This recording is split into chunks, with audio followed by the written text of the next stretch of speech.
There is a difference between پیٹریاٹزم اور جو ہے نا پیٹریاٹزم ہونے کے ساتھ ساتھ جو ہے نا انسان ہونے میں بہت زیادہ فرق ہوتا ہے. اگر آپ کی پیٹریاٹزم انسانیت کے درمیان آ رہی ہے تو ابھی آپ کو سوچنا پڑے گا کہ آپ کی حب الوطنی اگر یہ ہے کہ آپ بلوچوں کی نسل کشی پر خاموش ہو جائے, پشتونوں کی نسل کشی, سندھیوں کے ساتھ جو آپ کر رہے ہو تو آپ حب الوطن نہیں ہو, آپ ایک غیر انسانی عمل کے ساتھ جڑے ہوئے ہوتے ہیں. میڈم یہاں پہ سینئر وکیل آئے ہیں, سینیٹرز آئے ہیں, مختلف قسم کے NGOs آئے ہیں, سینئر صحافی آئے ہیں, ابھی تک آپ کی کوئی مذاکرات نہیں؟ جی نہیں, ہمارے ہم جب سے یہاں آئے ہیں ہم نے اسٹارٹ دن سے کہا کہ ہم اپنا مقدمہ بلوچستان کی عدالت میں لے کر جائیں گے. اس وقت ہمیں بلیم کیا گیا کہ آپ نیگوسیشنز کے لیے تیار نہیں ہیں, لیکن اسٹارٹ دن سے ایک ایک بندہ آ کر میرے ساتھ ڈیبیٹ کر سکتے ہیں ہمارے مطالبات میں کون سا ایسا مطالبہ ہے جو اسٹیٹ کے اندر کا مطالبہ نہیں ہے. کوئی بھی ہم سے ملنے نہیں آیا. نیگوسیشن کو چھوڑے, سنجیدگی کا عالم یہ ہے کہ اس وقت ایٹ دس پوائنٹ ہم میں سے ہر شخص جو ہے نا تھریٹنڈ ہے. کسی بھی وقت سامنے والے کیمپ سے لوگ آ کر یہاں حملہ آور ہو سکتے ہیں اور اس کو جسٹیفائی کرنے کے لیے اسٹیٹ یہی پورٹرے کر سکتا ہے کہ یہاں پہ دو گروپس کے درمیان تصادم ہوا اور اس تصادم کو ختم کرنے کے لیے اسٹیٹ نے وائلنس یوز کیا. تو یہ وہ ہو رہا ہے کہ تقریباً گوادر جو سی پیک کی مین سٹی ہے وہاں سے بھی بالاش نامی ایک شخص کو اغوا کیا گیا ہے, جبری گمشدہ کیا. 15 سالہ نوجوان جو ہے نا اس وقت ڈیٹینشن سینٹر میں ہے آرمی کے. کس لیے؟ کیا آپ ایک ایک بندے کو ڈیٹین کرنے کے لیے جو پیسے آپ لوگ بٹورتے ہو کب تک بٹورو گے؟ وہ تو لاوارث نہیں ہے نا, وہ انسان ہے, ان کے خاندانے ہیں جن کو آپ نے سالوں سے الگ کیا ہوا ہے. یہ سوچ آپ تک نہیں آئے گی. سنجیدگی کا عالم تو یہ ہے کہ وہ جو جینوئن مطالبات ہیں ان کو حل کرنے کے بجائے اور لوگوں کو اپنے ڈیٹینشن سینٹرز میں ڈال رہے ہیں. جو لوگ پرامن طور پر نکلے ہیں, لیاری میں ایک ساتھ 2000 لوگوں کا FIR کیا گیا. آوارہ میں عورتیں جب نکلتی ہے پروٹیسٹ کرنے کے لیے, انہی عورتوں کو لاٹھیوں سے ریاستی ڈیتھ اسکواڈ مارتے ہیں. وہ ریاستی ڈیتھ اسکواڈ جو قتل و غارت کر رہے ہیں ہمارے لوگوں کا, ہمیں مار رہے ہیں. ان کو پشت پناہی کس کی ہے یہ سب جانتے ہیں, پشت پناہی کس کی ہے. اور ایک فیک میڈیا ٹرائل کیا جا رہا ہے ہمارے سب ساتھیوں کا, میرا, سمی دین کا, جتنے بھی لوگ یہاں کھڑے ہیں اس سب کو تھریٹن کیا جا رہا ہے کہ کل کو ان میں سے کسی کو بھی کچھ ہوتا ہے اس کی ذمہ داری نہ یہ ریاست بلکہ میں سمجھتی ہوں کہ اس ریاست کے اندر جتنے ہیومن رائٹس آرگنائزیشنز ہیں وہ سب بھی اس کے ذمہ دار ہوں گے. کہ اتنا بڑا ایک پیسفل موومنٹ چلا, اس موومنٹ کے جینوئن مطالبات کو حل کرنے کے بجائے اس موومنٹ سے منسلک جو خاندان ہیں ان کو ہراساں کیا جا رہا ہے. اس موومنٹ سے منسلک جو پولیٹیکل ایکٹیوسٹ ہے اور انسانی حقوق کے کارکن ہیں ان کو بھی ہراساں کیا جا رہا ہے. اور یہ تمام چیزیں میڈیا دیکھ رہی ہے. پہلے تو بولتے تھے کہ بلوچستان پتہ نہیں کیا کون سا میڈیا ہے جو دیکھ رہا ہے. آپ کے اسلام آباد میں بیٹھے ہیں, ہم دیکھیں ہمارے ساتھ کیا ہو رہا ہے.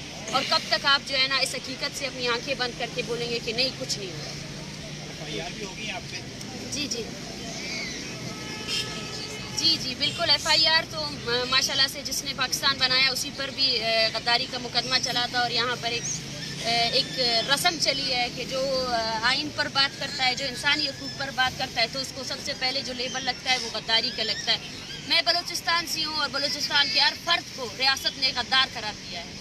اور اگر اپنے ملک کے لیے بات کرنا یا اپنے لوگوں کے لیے بات کرنا, اپنی زمین کے لیے بات کرنا غداری ہے, تو میں سمجھتی ہوں بلوچستان کا ملک سمیت بلوچستان کا ہر فرد غدار ہے. اور اس لیبل کو لینے کے لیے میں ریاست کو بولتی ہوں کہ آپ کی سب سے بڑی ناکامی ہے کہ آپ وہ لوگ جو شاید بلوچ ایک ایسی قوم ہے جس کو آپ اگر تھوڑا سا محبت دیتے تو وہ آپ کے لیے دیکھیں. آپ لوگ اس شہر اقتدار میں کتنے دھرنے ہوئے ہیں جو اقتدار کے لیے ہوئے ہیں, کتنے دھرنے ہوئے ہیں جو وسائل کے لیے ہوئے ہیں. ان میں سے یہ جتنے لوگ ہیں, آپ کے اسلام آباد کے لوگ والنٹیئرز آتے ہیں, ان کے پھٹے ہوئے کپڑے دیکھتے ہیں, آ کر ایک ایک کو بولتے ہیں آپ کو کس چیز کی ضرورت ہے. ان کا ظرف تو دیکھیں, وہ بولتے ہیں یہ تصویر دکھاتے اس کی ضرورت ہے, اس کو لے کر آؤ, اس کو لے کر آؤ. لا سکتے ہو؟ کوئی ہے جو اس کو لا سکتا ہے؟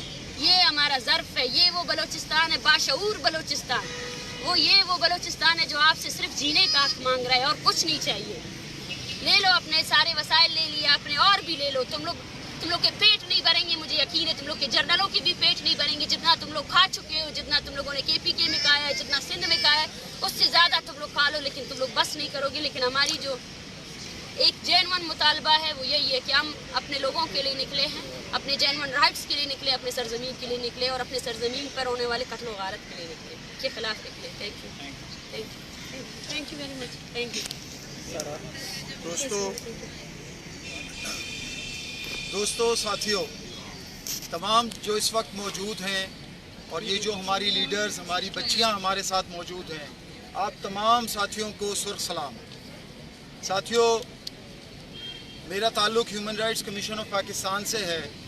میں سندھ سے آیا ہوں اور سندھ سے اپنی ان بچیوں کے لیے یہ پیغام لے کر آیا ہوں کہ سندھ تمہارے ساتھ ہے، بلوچستان تمہارے ساتھ ہے، خیبر پختونخوا تمہارے ساتھ ہے۔ اس ملک کے تمام باشعور لوگ، اس ملک میں تمام انسان دوست لوگ تمہارے ساتھ ہیں۔ دوستو، ساتھیوں، جب آسمہ جہانگیر کہا کرتی تھی کہ یہ ڈفر، تو لوگ انگلیاں اٹھایا کرتے تھے۔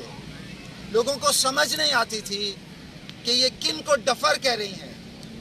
آج ساتھیوں، اس ملک میں آپ 10 سالہ بچے کو، 10 سالہ بچی کو اٹھائیے اور اس سے پوچھئے کہ ڈفر کون ہے، تو وہ بتائے گی کہ یہ سرکار ڈفر ہے، وہ بتائے گی کہ یہ ریاستی ادارے ڈفرز ہیں۔ وہ ڈیفائن کریں گے بچے، وہ چھوٹے چھوٹے معصوم بچے آپ کو بتائیں گے کہ یہ ڈفرز ہیں۔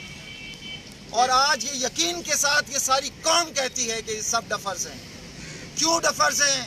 کہ ان کے پاس یہ موقع تھا کہ جب مہارنگ بلوچ، جب سمی ان سے یہ مطالبہ کر رہے تھے کہ ایک ریاست دو دستور، یہ بہت آسان تھا ہماری ریاست کے لیے کہ ان بچیوں کو بٹھاتی، ان سے بات کرتی اور ان کو کہتی کہ یہ ہیں تمہارے وہ لوگ کہ جو غائب تھے۔ وہ ریاست دیکھیے، human rights commission of Pakistan day first سے غائب افراد کے لیے کام کر رہا ہے۔ جب ڈاکٹر امداد نے کراچی پریس کلب کے سامنے بھوک ہڑتال کی تھی، لوگوں کو یاد ہوگا کہ اس نے وہ بھوک ہڑتال کیوں کی تھی اس وقت۔ وہ بھوک ہڑتال اس دن سے لے کر آج یہ 2 دہائیاں گزر چکی ہیں۔ آج بلوچستان کا ہر دوسرا گھر اس جبری اغوا کے اس عذاب سے گزر رہا ہے۔ آج سندھ کے نیشنلسٹ اس جبری اغوا کے اس ہولناک عذاب سے گزر رہے ہیں۔ آج سندھ کے اردو بولنے والے جو ہیں وہ ماتم کنا ہیں۔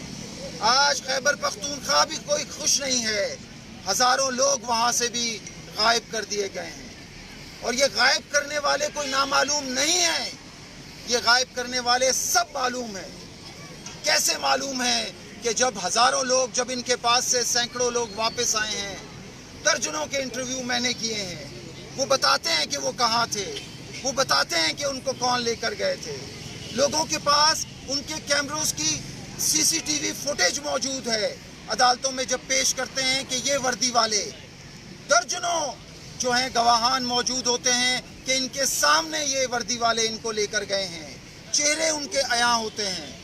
ساتھیوں، یہ رات کے اندھیرے میں درجنوں گاڑیوں میں سینکڑوں افراد ہاتھوں میں جنگی اسلحہ لے کر جب اپنے شہریوں کے گھروں کو، جب ہمارے گھروں کو محاصرہ کرتے ہیں، تو دوستو اس وقت یہ گیٹ بجا کر اندر نہیں آتے، اس وقت یہ گیٹ توڑ کر، دیواریں پھلانگ کر، چادر اور چار دیواری کا تقدس پامال کرتے ہوئے گھروں میں داخل ہوتے ہیں۔ وہ بلوچ بچوں کو اٹھا کر لے جاتے ہیں، بلوچ نوجوانوں کو اٹھا کر لے جاتے ہیں، ان کا شکار سندھی نوجوان بھی بنتے ہیں، پشتون بھی بنتے ہیں، یہ سرائکی بھی بنتے ہیں۔ دوستو، ساتھیوں، کہ جب وہ اس گھر کی چادر اور چار دیواری کا تقدس پامال کر رہے ہوتے ہیں، دراصل وہ اس وقت آئین اور قانون کو پامال کر رہے ہوتے ہیں۔ وہ جب لوگوں کو گرفتار کرتے ہیں تو انہیں نہیں بتاتے کہ وہ انہیں کہاں لے کر جائیں گے اور کیوں لے کر جا رہے ہیں۔ دراصل وہ اس وقت آئین کی دفعہ کو، آئین کی شک کو پامال کر رہے ہوتے ہیں۔ دوستو، وہ جب لوگوں کو لے جاتے ہیں تو آئین کہتا ہے کہ 24 گھنٹوں کے اندر اندر آپ گرفتار شدہ ملزم کو مجاز عدالت میں پیش کریں گے۔ یہ کسی مجاز عدالت میں پیش نہیں کرتے، یہ انہیں غائب کر دیتے ہیں۔ بالکل اسی طرح جیسے انہوں نے 2009 میں اور ناچ سے ڈاکٹر دین محمد بلوچ کو اغوا کیا، جبری اغوا کیا، تشدد کیا، اور اس کے بعد آج 14 سال گزر گئے ہیں، ڈاکٹر دین محمد بلوچ کا کوئی پتہ نہیں ہے۔ ڈاکٹر دین محمد بلوچ کی وہ چھوٹی معصوم بچیاں آج جوان ہو گئی ہیں، آج وہ لیڈر ہیں۔ آج ہمارے پاس، ہمارے ساتھ